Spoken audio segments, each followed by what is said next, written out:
अस्सलाम वालेकुम दोस्तों, मेरा नाम है ज़ैन आबिद और आप देख रहे हैं सच कहानी। वीडियो शुरू करने से पहले मैं आपको ये बताता चलूँ कि इसको बनाने का मेरा वाहिद मकसद आप लोगों के सामने तारीख़, सियासत, शोबिज़, इस्लामी तारीख़, साइंस एंड टेक्नोलॉजी और दुनिया में कोई भी अहम वाक़ये से मुताल्लिक एक न्यूट्रल और सच पे मबनी नुक्ता नज़र पेश करना है। उम्मीद है आपको ये वीडियो पसंद आएगी। मुस्लिम लीग और कांग्रेस एक दूसरे के सख्त मुखालिफ, एक दूसरे के इत्तेहादी कैसे बन गए? कांग्रेस पार्टी के अंदर इंतहा पसंद और रोशन ख्याल धड़े किस तरह एक दूसरे के साथ मुत्तफिक हुए, ये जानेंगे आज की इस वीडियो में। मुस्लिम लीग के क़याम के बाद हिंदुस्तान में अगरचे इस जमात की मकबूलियत में गिरां कदर इजाफा तो नहीं हुआ था, मगर मुसलमानों की एक अलग पहचान ज़रूर उभर कर सामने आई थी। इस तरह से जो कांग्रेस कभी पूरे हिंदुस्तान में तमाम हिंदुस्तानियों की वाहिद नुमाइंदा जमात थी, अब उसमें से मुसलमानों का धड़ा थोड़ा थोड़ा करके मुस्लिम लीग में शमूलियत इख्तियार करने लग गया था और कांग्रेस हिंदुओं की नुमाइंदा जमात बनती जा रही थी। दोस्तों, ये वही दौर था कि जिसमें अंग्रेज हुकूमत पर पूरी तरह काबिज थे और हर सूबे में एक एग्जीक्यूटिव काउंसिल और एक लेजिस्लेटिव काउंसिल होती थी, जिसके मेंबर्स ज़्यादातर अंग्रेज ही होते थे और जो भी कानून पास करना होता था उस लेजिस्लेटिव काउंसिल के मेंबर्स वोटिंग के ज़रिए वो कानून पास करते थे। मगर दोस्तों, कुछ कानून लेजिस्लेटिव काउंसिल के तमाम मेंबर्स की वोटिंग के बगैर भी पास होते, जो ख़ास करके हिंदुस्तानी खुजा व मुसलमान या हिंदू हो उनके लिए काफ़ी दर्दनाक साबित हुए। कांग्रेस और मुस्लिम लीग दोनों को इस बात का अदराक हो चुका था कि अगर तो अंग्रेज़ों से आज़ादी चाहिए या फिर अपनी अपनी कौम के हकूक़ का तहफ़्फ़ुज़ करना है तो अंग्रेज़ों के साथ सियासी तौर पर बातचीत करने के सिवा और कोई चारा नहीं। और इस ज़मन में मुसलमान और हिंदुओं को भी अपने अपने मकासद के लिए एक होना पड़ेगा। इस हिंदू मुस्लिम इत्तेहाद को उस वक़्त के सबसे बड़े दाई मोहम्मद अली जिन्ना ने सपोर्ट किया। इसकी एक और वजह जंग अज़ीम अव्वल का शुरू होना था, जिसमें अंग्रेज़ों को अब हिंदुस्तान के लोगों की फ़ौज में ज़रूरत थी ताकि वो अपने दुश्मनों पर हावी हो सकें। मगर इसके लिए अब अंग्रेज़ों को हिंदुस्तानियों को सियासी महाज पर कुछ रियायत देना पड़नी थी ताकि हिंदुस्तानी सियासी रहनुमा उनके हिंदुस्तानियों को फ़ौज में शामिल होने के खिलाफ आवाज़ ना उठाएं। दिसंबर 1916 में मुस्लिम लीगी और कांग्रेसी लीडर्स की लखनऊ में मुलाकातें हुई कि जिसमें हिंदू मुस्लिम इत्तेहाद से मुतालिक बहुत से अहम मुआहदे हुए। इन मुआहदों में दोनों जमातों ने इन बातों पर इत्तफाक किया और इन तजावीज़ को अंग्रेज़ हुकूमत को भिजवाया, जो कि अंग्रेज़ों ने मनोमन तो तस्लीम नहीं किए, मगर एग्जीक्यूटिव और लेजिस्लेटिव काउंसिल के मेंबर्स इलेक्टेड होने चाहिए वाली तजावीज़ फ़ौरन मान ली।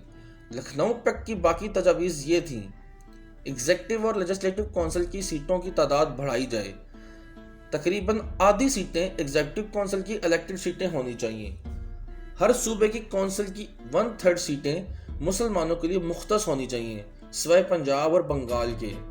जब तक 3/4 मेंबर्स किसी भी कानून के लिए एक ही राय ना दें, वो कानून पास नहीं होना चाहिए। हर सूबे की अक़लियतों का तहफ़्फ़ुज़ अंग्रेज़ हुकूमत लाज़िम मलज़ूम बनाए। तमाम सूबों को अपने अपने फैसलों में खुद मुख्तार किया जाए। लखनऊ पैक्ट ने एक बात का एहसास दोनों जमातों में उस वक़्त जगाया कि हिंदू मुस्लिम इत्तेहाद ना काबिल कबूल चीज़ नहीं है, बल्कि अगर हिंदू और मुसलमान दोनों मिलकर बाहमी इत्तेहाद के साथ चलना चाहें तो शायद एक सेल्फ गवर्नमेंट की तरफ बढ़ा जा सकता है।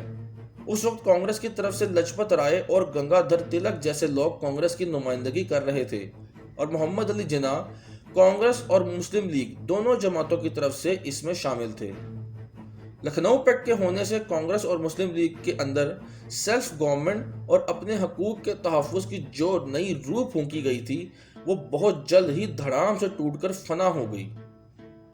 हुआ कुछ यूं कि 1920 में गंगाधर तिलक की मौत के बाद महात्मा गांधी कांग्रेस के मशहूर रहनुमाओं में शामिल हो गए और उनकी सियासत का महवर अंग्रेज़ के खिलाफ गैर मुतशद्दद तहरीक चलाना था, जिसके जनाब बहुत मुखालिफ थे।